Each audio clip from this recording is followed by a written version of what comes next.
Hi, welcome to our channel. In today's video, we will talk about AWS Glue autoscaling. So let us understand how to set the compute capacity of a Glue ETL job. So there are two parameters in the job properties. One is worker type and other one is requested number of workers.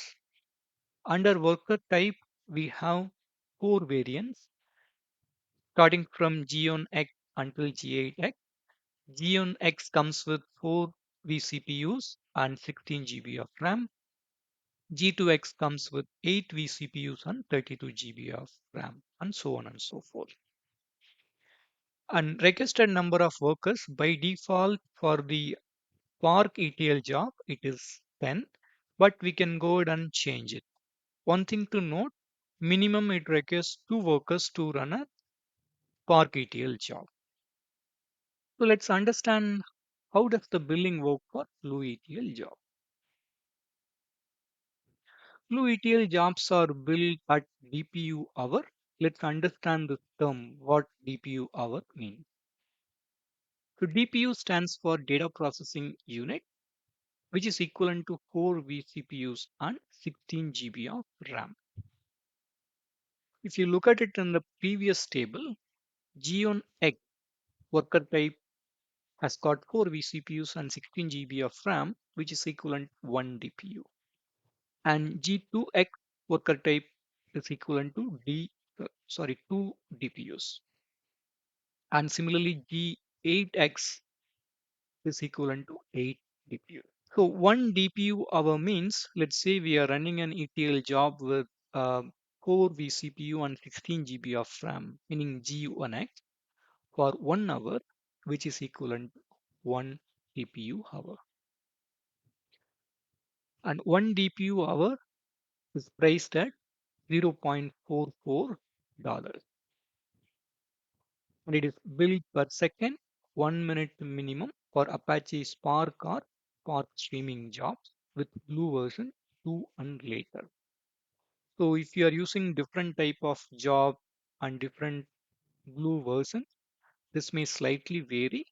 I would request you to take a look at Glue pricing section for more details. To keep things simple, I have not covered the edge cases here.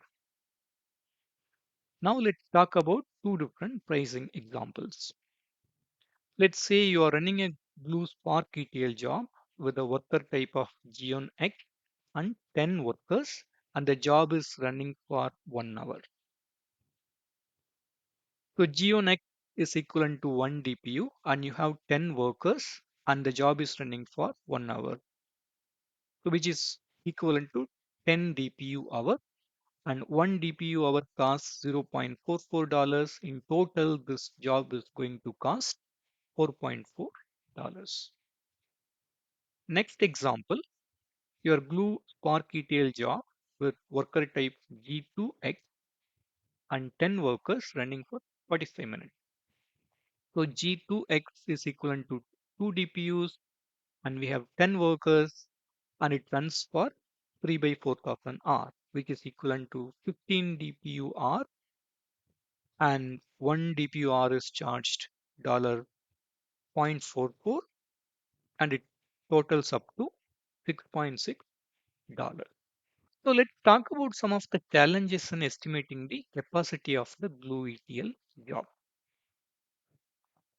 Let's take a scenario where we have built an Glue ETL job to process the sales transaction on daily basis.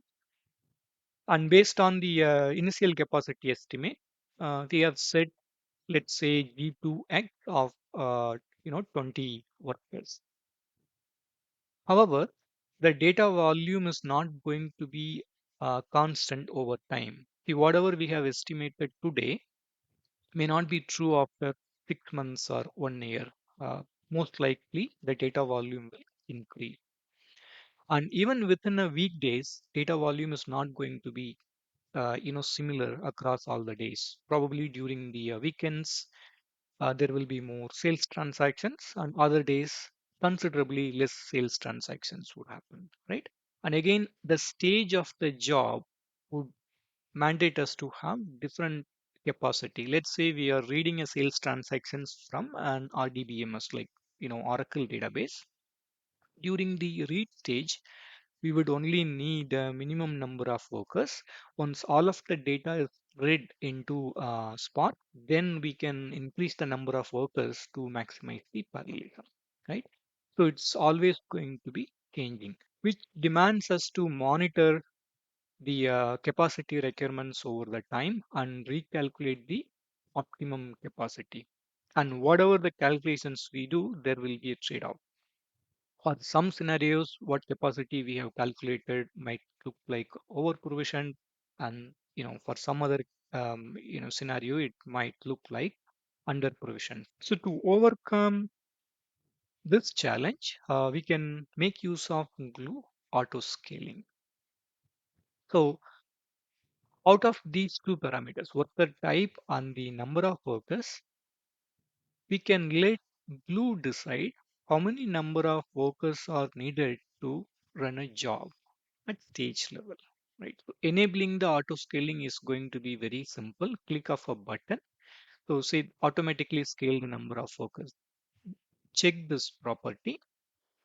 And this also gives us a flexibility to set the maximum number of workers for Glue to scale, right? Let's say we set this to 10, then Glue will be able to scale the number of workers from 2 until 10. It will not go beyond 10. Let's look at the Spot QA example. During the start of the job, just the executor instance got provisioned. After a couple of moments, Glue provisioned two other executors, which is going to read the data from the RDBMS system. The read stage, lasts for a couple of minutes. Once the read is done, then it gets into the aggregation stage, and it added few more workers to perform the aggregation in parallel.